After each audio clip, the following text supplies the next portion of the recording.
Hello बच्चों, let's read the question. A car weighs 1800 kg. The distance between its front and back axles is 1.8 meter.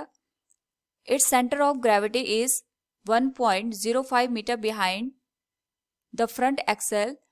Force exerted by the level ground on each front wheel is. Here we have given 4 options. Now to answer this question first, we will discuss here the key concept.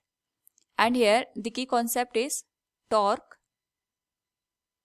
on a system which is given as force into perpendicular distance.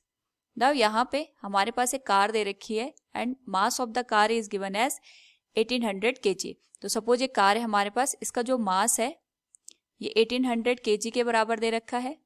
तो इस पे downward direction में gravitational force act करेगा which is equal to mg.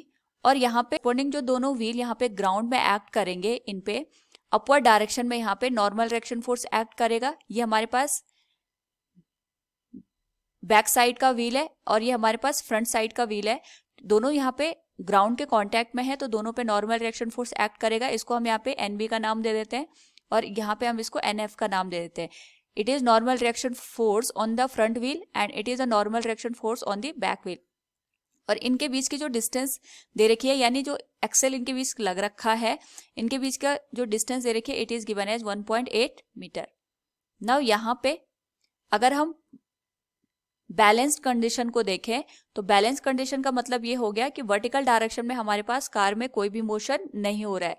तो इस case के लिए यहाँ पे जो mg फोर्स है it is balanced by the normal direction force on the back wheel and the normal direction force on the front wheel. दोनों के नॉर्मल डायरेक्शन फोर्स का जो सम आएगा वो mg को यहाँ पे बैलेंस करेगा.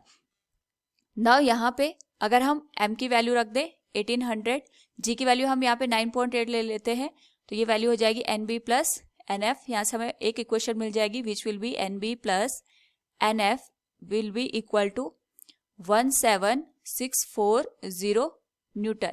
It will be equation number first. Now यहाँ पे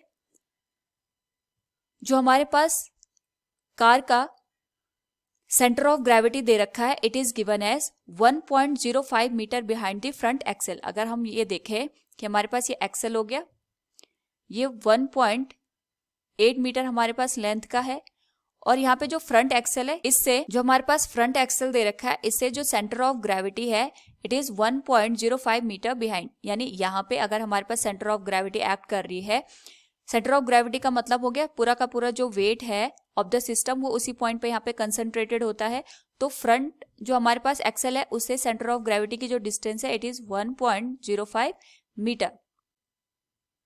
नाउ यहाँ पे अगर हमारे पास ये फ्रंट व्हील है और ये बैक व्हील हम मान के चल रहे हैं तो दोनों में यहाँ पे टॉर्क प्रोड्यूस होगा. अगर हम जो सेंटर ऑफ ग्रेविटी है उसकी एक्सिस के करस्पॉन्डिंग दोनों व्हील में टॉर्क की वैल्यू देखें तो ये बैलेंस कंडीशन में हमारे पास होना चाहिए. So for equilibrium of the torque जो हमारे पास यहाँ पे नेट टॉर्क की वैल्यू आनी चाहिए दैट शुड बी 0. और ये नाउ यहाँ पे जो हमारे पास नेट टॉर्क है इसकी वैल्यू 0 होनी चाहिए. तो जो हमारे पास ये फ्रंट व्हील और बैक व्हील यहाँ पे काम कर रहे हैं, अगर हम इनकी बात करें, ये हमारे पास बैक व्हील थी, इसका नॉर्मल डायरेक्शन फोर्स यहाँ पे काम कर रहा था और ये हमारे पास फ्रंट व्हील का नॉर्मल डायरेक्शन फोर्स है, यहाँ पे कहीं सेंटर ऑफ ग्रेविटी लाई कर रही है. तो इन नॉर्मल डायरेक्शन फोर्स के करस्पॉन्डिंग अगर हम देखें तो ये हमारे पास परपेंडिकुलर डिस्टेंस आ जाएगी. तो ये दोनों फोर्सेज यहाँ पे टॉर्क प्रोड्यूस करेंगे और दोनों का जो नेट टॉर्क यहाँ पे निकल के आएगा वो 0 होना चाहिए ताकि हमारे पास जो सिस्टम है ये इक्विलिब्रियम की कंडीशन में रहे. तो यहाँ पे अगर नेट टॉर्क 0 होगा corresponding to this axis which is passing through the centre of gravity, इसके लिए we can write torque on the back wheel will be equal to torque on the front wheel. और जो torque की value होगी it will be force into perpendicular distance. Force की value यहाँ पे normal direction force है into perpendicular distance. यहाँ पे ये जो डिस्टेंस थी इट वाज 1.05 मीटर और ये टोटल डिस्टेंस हमारे पास 1.8 मीटर की है.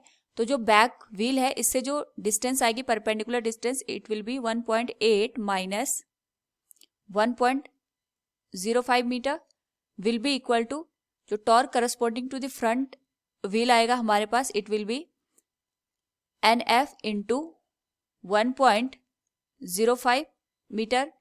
नाउ यहाँ पे अगर हम इन दोनों को सब्ट्रैक्ट कर दें तो it will be equal to the NB equals 1.4 into NF के। ये हमारे पास इक्वेशन नंबर सेकेंड हो जाएगी। नाउ यहाँ पे according to the question force exerted by the level ground on each front wheel हमें कैलकुलेट करना है, क्योंकि जो हमारे पास फ्रंट व्हील है उसके करस्पॉन्डिंग हमें यहाँ पे फोर्स की वैल्यू कैलकुलेट करनी है। तो हम यहाँ से जो NB की वैल्यू है वो इक्वेशन फर्स्ट में पुट कर देते हैं और ये हो जाएगा 1.4 NF plus NF equals 17640 Newton. हम यहाँ पे लिख लेते हैं from equation first and equation second. Now यहाँ पे अगर हम इन दोनों को ऐड कर दें तो it will B 2.4 into NF equals 17640 Newton. तो जो normal direction force on the front wheel it will B 7350 Newton. इतना हमारे पास जो फ्रंट व्हील दे रखे हैं दोनों उस पे टोटल फोर्स आ जाएगा और हमें यहाँ पे केवल एक व्हील के करस्पॉन्डिंग यानी ईच व्हील पे हमें फोर्स की वैल्यू बतानी है। So force on each wheel will B 7350 divided by 2 और इसकी वैल्यू हो जाएगी यहाँ पे 3675 न्यूटन के बराबर। Now according to the question we can say here force exerted by the level ground on the each front wheel is 3675 Newton. Option first will be the correct answer. Hope all you understood it. Thank you and best of luck.